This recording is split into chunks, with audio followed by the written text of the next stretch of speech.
Okay, how you guys doing today? It's good to see you. Good to see you. Boy, I love that song. A little unsteady. Whew, aren't we all unsteady sometimes? Whew, I like that.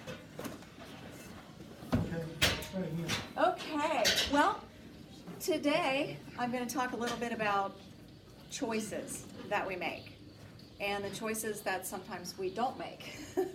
I know that, you know, if you live long enough, you've all made some choices in life, and some of us, you know, we have consequences for our choices maybe that aren't so good, and sometimes we make good choices and good things happen. And sometimes I think the hardest thing is when choices are made for us that we didn't ask for. And that's kind of where I want to go today. It's like I think about my life maybe even 30 years ago, and I kind of wish 30 years ago I was where I am today, 30 years ago, but I wasn't ready, you know. And it's like God has put a vision inside each one of us, and the Bible says before the foundation of the world, He knew us, He foreknew us before we were in our mother's womb. He knit us together, you know. He put rubies and emeralds and tapestries and velvet, you know. He made each one of us unique. He put callings and giftings in each one of us. Do you guys believe that? Do you believe that there's a vision for your life? That your life is not just to be here, exist, and then die? Because there's more. There's much more than that. And I want to talk today about the things that we ask God for. And I'm here to say He gives us things. He gives us big things if we ask Him. But those things don't come without tests. And there's a difference between a test and a temptation. And I've had people ask me what the difference is. A test is something that God uses to increase your faith. God may ask you to do something that doesn't seem like it makes sense. A temptation is something that you want, something that comes at you, something that your flesh desires. That's a temptation. And that doesn't come from God. That comes from the enemy. So I just want to make that clear. There's a difference. A test is a good thing. A temptation is a bad thing.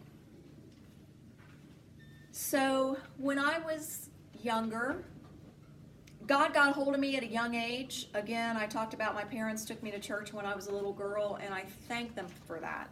I thank them so much. But it wasn't just because they took me to church. It was because I heard a message. I heard about a man that I knew could make a difference in my life.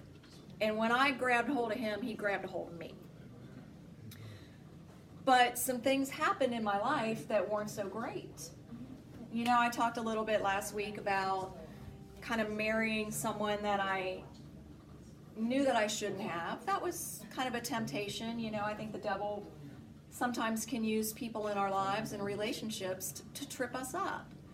And looking back now, I think that I probably delayed my learning process and the things that God wanted to do through me because of the bad decisions that I was making. But then I started making good decisions. And then some bad things still happened. But they weren't temptations. They were tests. I just want to share one quick story because I have so many. I always say I have a story for every day of the week. And it's kind of true. And sometimes that's a blessing and sometimes not. But I'm here sharing with you guys today. And that makes me happy. Because that's what I've asked God to do. That I can sit here and stare at you guys and talk to you guys. And maybe somehow, some way, I'll say something that makes a difference in your life. Because when somebody was talking to me one day, they made a difference in my life. So when I was young, I didn't try anything to make it happen, but I ended up getting a good job. I made good money. I was able to have a nice house, nice car, nice career, money in the bank. I don't say that in any kind of arrogant way. I say that to say that is where God took me in my younger life. And of course, I talked about crashing, you know, I because of the way I was living and the bad relationships I was in, it all came crumbling down one day. And then I looked up at God and I said, look, I can't do this anymore. You're going to have to change my life for me. Well, be careful what you ask for because you just might get it.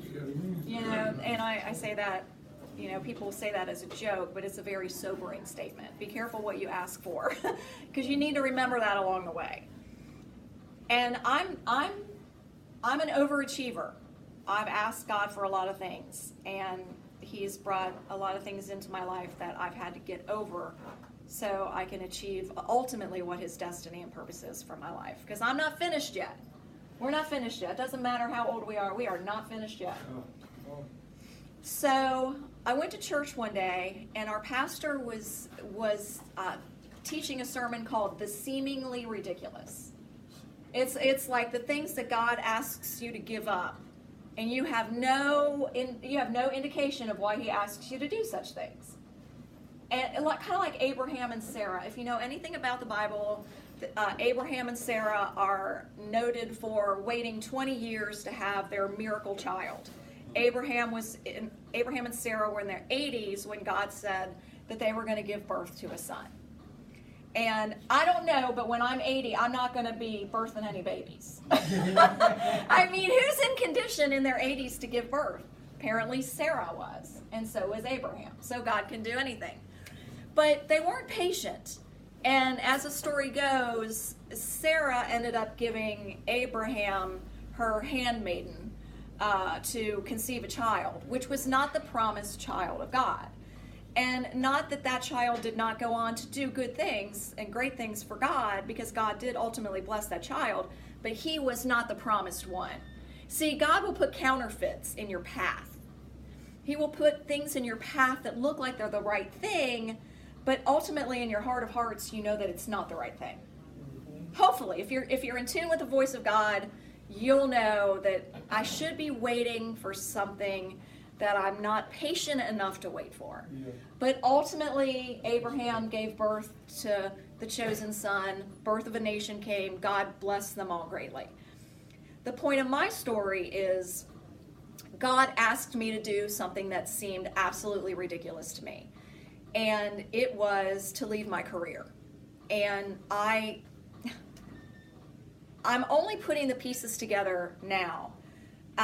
When I go back to the church sermon and the seemingly ridiculous, our pastor asked us to write down 3 things in our lives that were holding us back from achieving our destiny, achieving our purpose.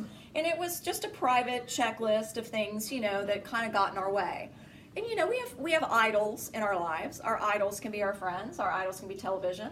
Our idols can be boyfriends or girlfriends, husbands or wives, shopping, alcohol, drugs, whatever. An idol can be anything that we put above God. And I'm kind of an overachiever, like I said, so instead of writing down 3 things, I wrote down 5. Like an idiot.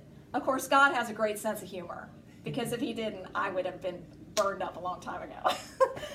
So anyway, I wrote down 5 things, and I'm going somewhere with this story.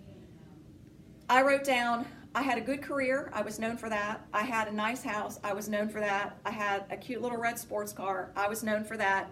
I was young at the time, and I was young and blonde and had a tiny waistline, and I was known for that, okay? And I also had a tan. I was always nice and tan, and who doesn't want to be 25 and tan and on the beach and, but those days are gone. But honestly, those were the things in my life that I felt were idols. Not because I tried to make them. I don't think anyone who knows me would ever say that I was arrogant or stuck up, because I wasn't. I just was blessed to have nice things. Well, in a year's time, I didn't go to the tanning bed anymore, because God had been crying out to me for 2 years saying, you get into that tanning bed one more time, that thing's going to be your coffin. Because skin cancer ran in my family. My grandfather died of melanoma.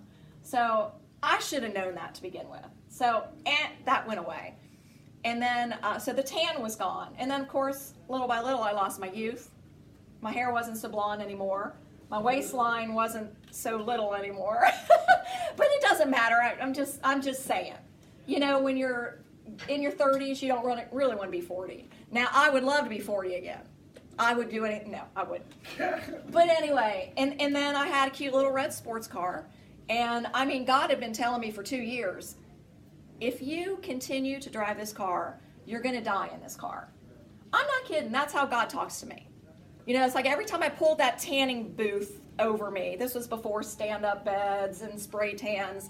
This was a long time ago. You'd lay in that bed, you pull that bed over you. He says, you keep doing this, this is going to be your coffin. I mean, like for 2 years, he was telling me that before I finally gave it up. But during all this time, I'm writing these things down, listening to my pastor saying, sometimes God will ask you to give up the seemingly ridiculous things in your life so you can go further with him. So I'm listening to all this during all this time. You know, so and that day about the car, I ended up calling the dealer. I couldn't listen to his voice anymore in my head. I said, I'm coming over today to trade in my car. You got any SUVs?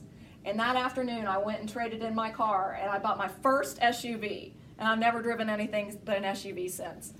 So the tan was gone. The youth disappeared over the years. The car was gone. Then all of a sudden, the Lord told me one day, he said, I'm on my way into work. I used to live in Cincinnati, and I had a good job there. And he said, you're only here for a season, and everything you've learned here will serve you well in your ministry.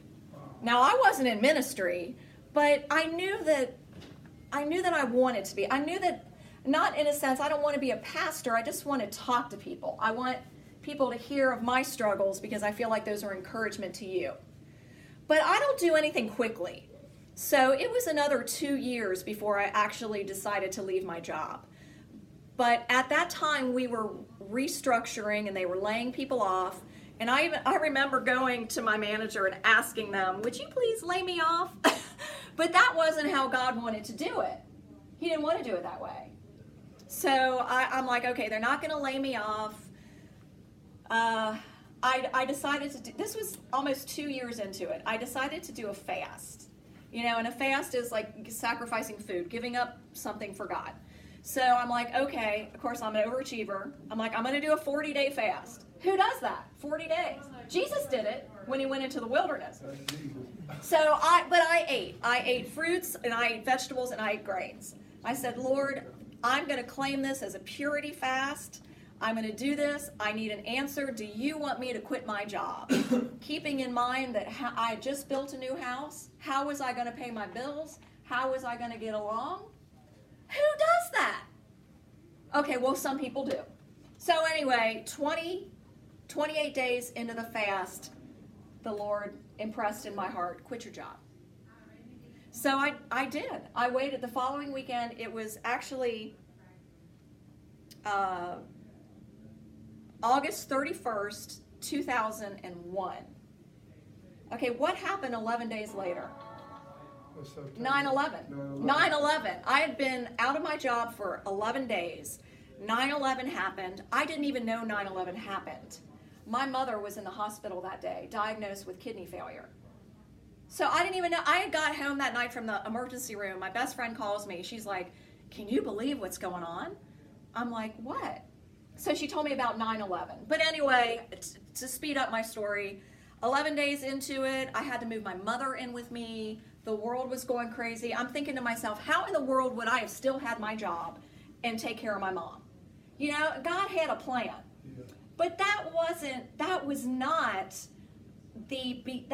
the intent of the plan. God had to end up stripping me of everything that I identified with and everything that people identified me with.